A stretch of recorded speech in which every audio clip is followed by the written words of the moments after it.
Hey fellow drone enthusiasts and drone seekers, Marcus Crawford, Idaho Sledhead here, as I'm known on my YouTube channel. I've got another drone review to do today. I'm kind of on a mission to show everybody that you don't have to spend a whole bunch of money to get into this hobby.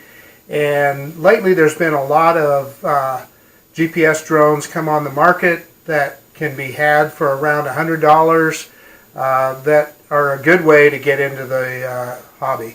So today we've got the Hubsan H501S-S drone. Now this particular model has been around for a couple of years, honestly. So you might ask, why am I reviewing it now? Well, that is because lately the prices have come way down. It started as a drone that was over 300 bucks. I bought this one for $119.95 on the TomTop website. So I figured it was worth a shot. It's got a lot of features that are worthwhile. The primary thing that got me interested was that it does have brushless motors on it. It is a GPS drone, and it does have a 1080p camera that does both video and still pictures. It will also fly for someplace 15 to 20 minutes, someplace in there, which is pretty good for a cheaper price drone. So that said, the other thing that got me going on it is the controller, because the controller has its own display. You don't need to hook a smartphone or anything up to it. So that's pretty cool. Good reason to own this drone and to fly it, because it just makes things a lot simpler. You don't have to worry about if your smartphone is capable of running it, etc. In any case, that's why I wanted to look at this one, and we'll take it out in the field and we'll fly it around a little bit. Okay, in the box, of course, is the drone itself. This is the Hubsan H501S-S. You know, I suppose the styling of it can be a little bit controversial. I have to say I don't know that I care for the gold props. I would just assume they were black or something like that. The white body is okay, and it's got kind of that spaceship look to it, which I suppose might be attractive. It is ultimately a toy drone, so attractive to kids. Battery box in the back here. That's where the battery goes, just to show you that.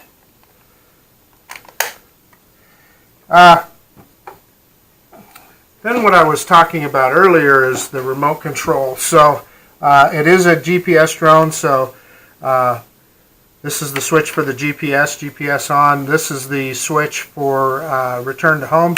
Flip that up and it'll return to home. And then, let's see, so then you have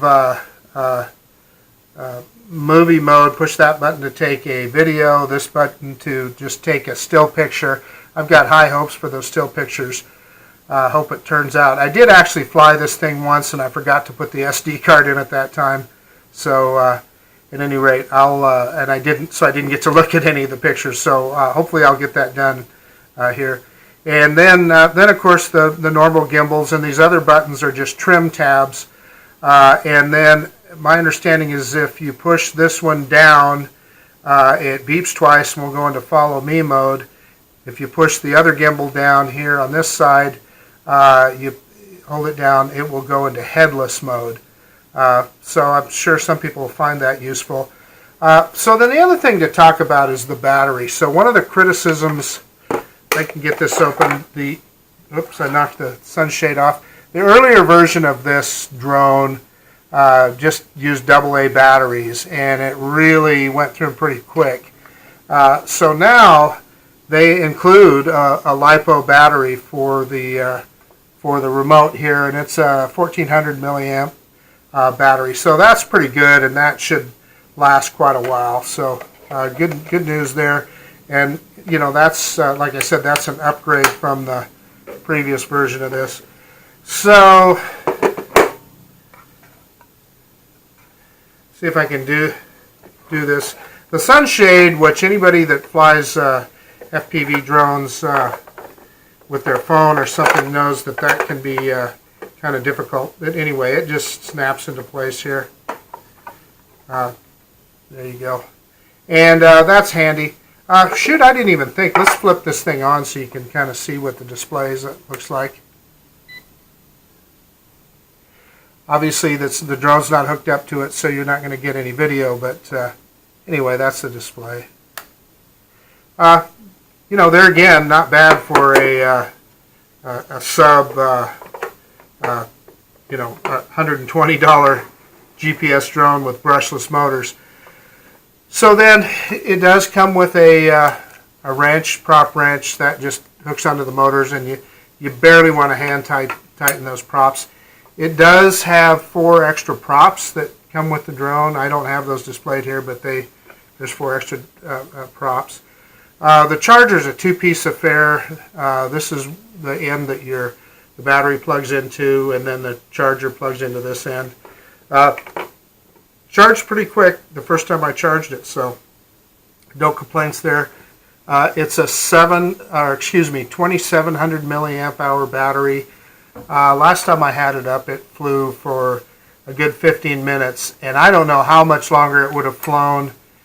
It does have a battery meter on the display, but it was pretty wacko. It was showing red, but I still had good voltage on the battery, so I really don't trust the battery meter on it.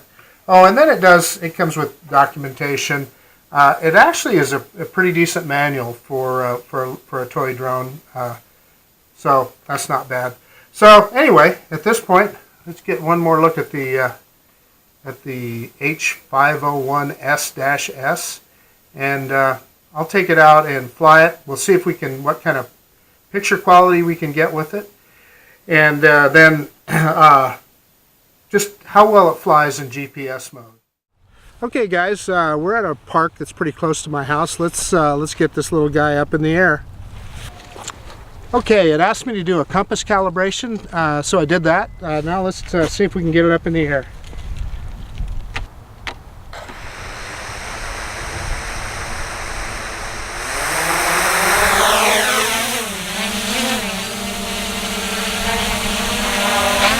There she is, pretty smooth takeoff.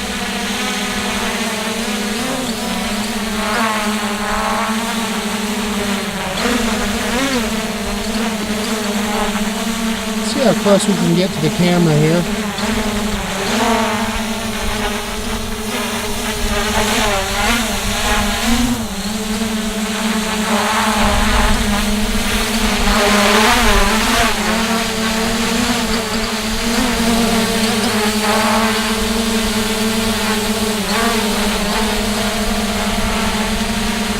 So it wanders just a little bit. I see it wandering just a little bit there. There is a little bit of a wind going today. Let's give it a push here and see what happens.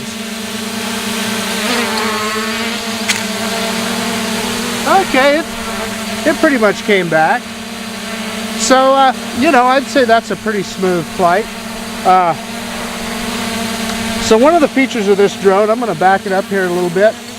One of the features of this drone that this drone has is a follow me mode. Let's see if we can get that to work. In theory, I push this down for a couple seconds and it'll beep, and then should follow the remote.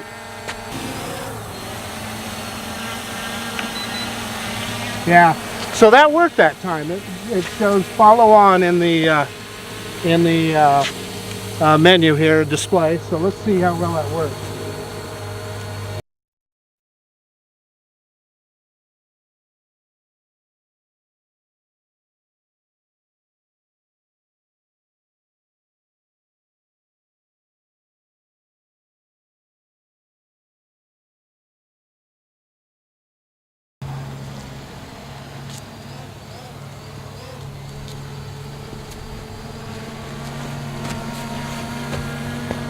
Okay, so I'm going to see how to take it out of follow me mode. So one of the things I noticed is it did follow the remote, but what I couldn't get it to do is the drone would not turn if I tried to go around it. So it kind of works. It's not as good as that little Vizio XS812 that I tried earlier. Anyway, let's get some video of this thing flying around a little bit.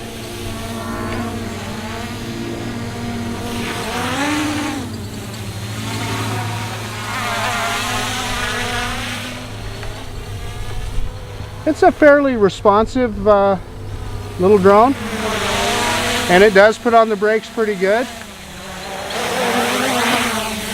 As you can see there, it's a little weird. When I hit the down arrow, it definitely overshoots what you're doing. So I'm going to get it up in the air here, and so that was turning. There's definitely some calibration issues. So when it shot up there, I wasn't doing anything, and when it went down, I wasn't doing anything either. So I don't know what's up with that. There might be some calibration I have to do with the sticks, but let's get some elevation.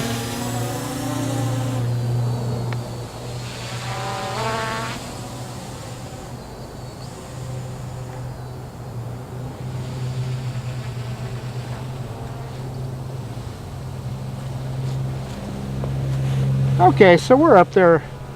Let's see, we're up there about 24 meters. Let's go a little higher.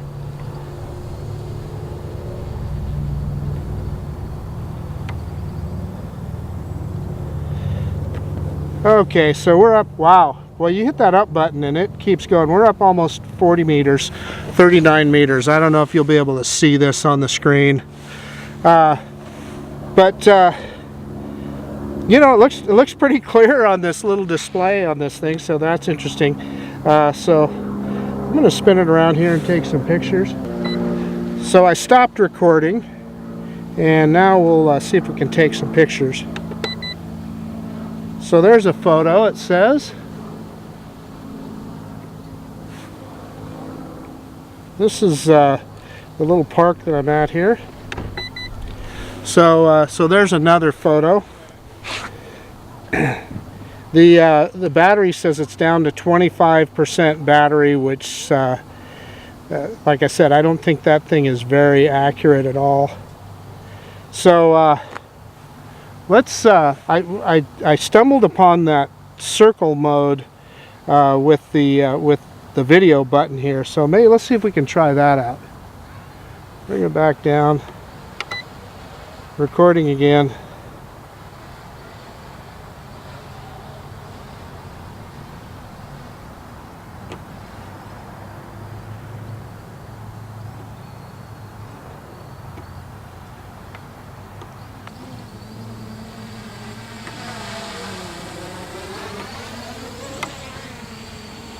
So it definitely overshoots the controls. I mean, it goes way further down when you hit the down button and way further up when you hit the up button. Okay, I'm going to go turn off the recording, and I'm going to see if I can take a picture of myself, and we'll see how that turns out.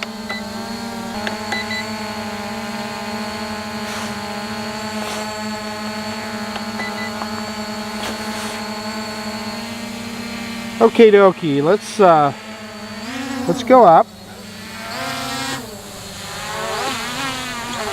and back it out a little bit.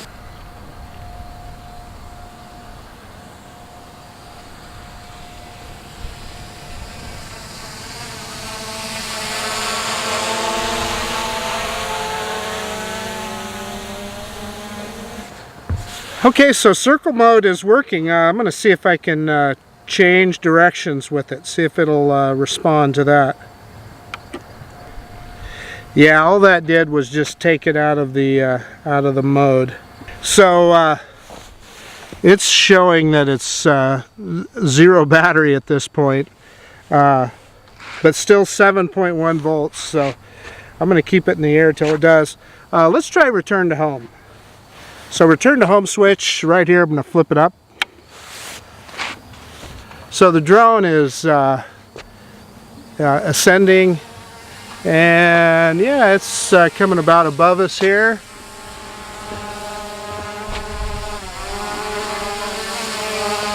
Starting to descend.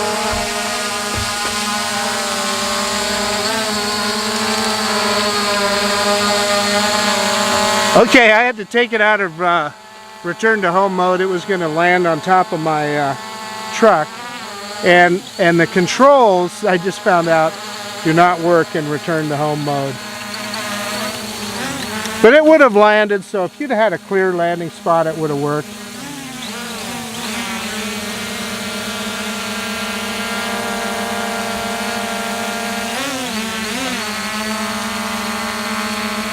So the battery is in red mode now, so I don't know how long it'll fly like that, but we might as well find out.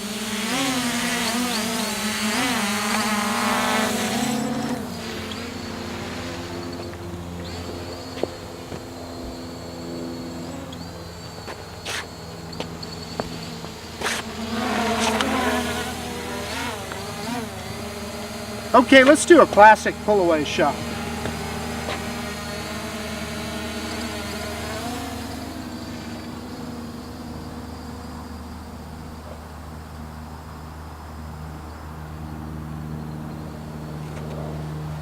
So the drone is hanging out up there.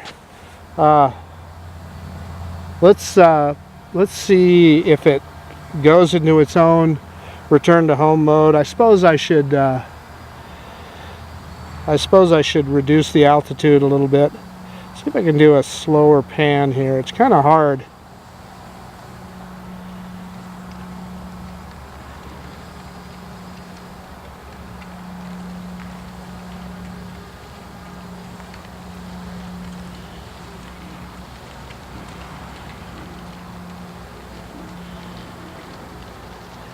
Yeah, it's not responding. Well, there it did. Yeah, let's reduce some altitude.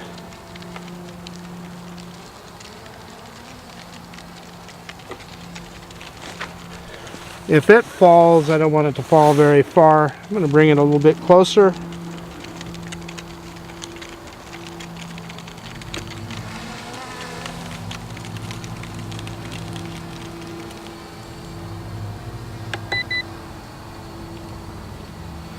So I just pushed the photo button, so actually it looks like you can take a picture while it's recording video, so that's kind of handy. The other thing I should point out is it's telling me, see if you can see it on the screen here, it's telling me that it has, if you look at the very bottom there, it's telling me that it has 11 satellites for the drone itself, and then the controller is looking at 10 satellites, so that's kind of cool. And then there again, you can see that that battery is in the red there. I've been told that that's not terribly accurate, so we'll see. Kind of giving it a shot here, see how far this thing will go on a charge. Battery voltage is still 7 volts, so that kind of tells me that it's still got some power in there.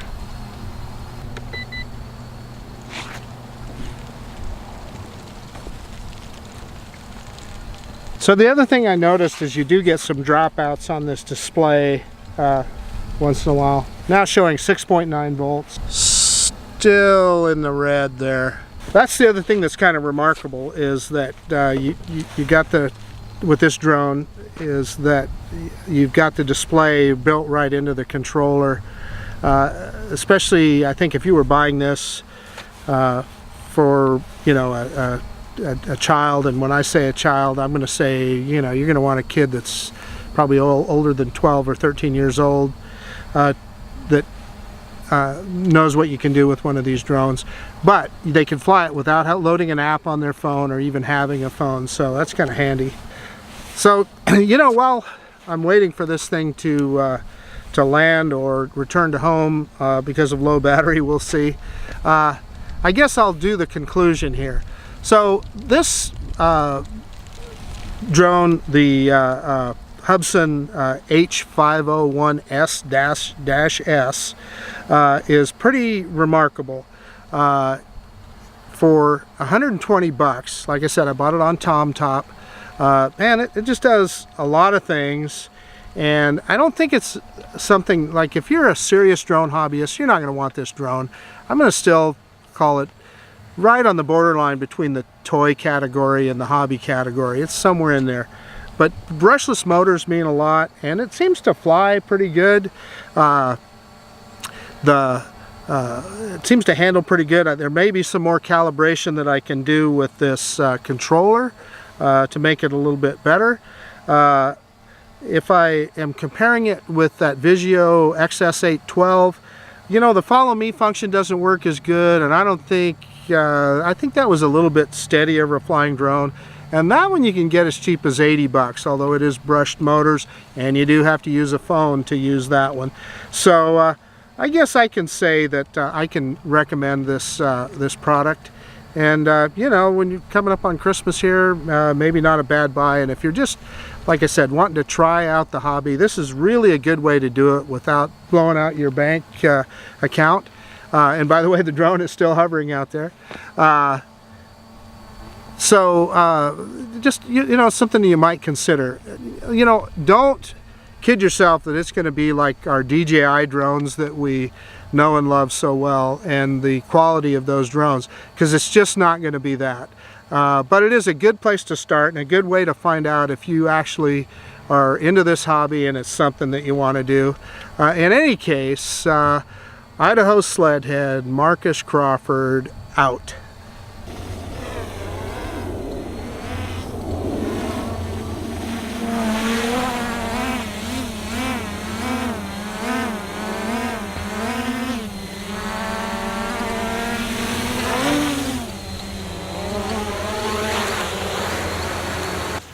Okay, the drone finally landed, and that it just actually landed itself, came straight down, did not do a return to home. So that's what you can expect when the battery depletes. It actually flew that time for about 11.5 minutes in that recording mode. This little Hubsan drone flew for approximately 18 minutes before it landed, before it auto landed. And again, it did not do a return to home, it just simply auto landed itself. The Hubsan H501S-S.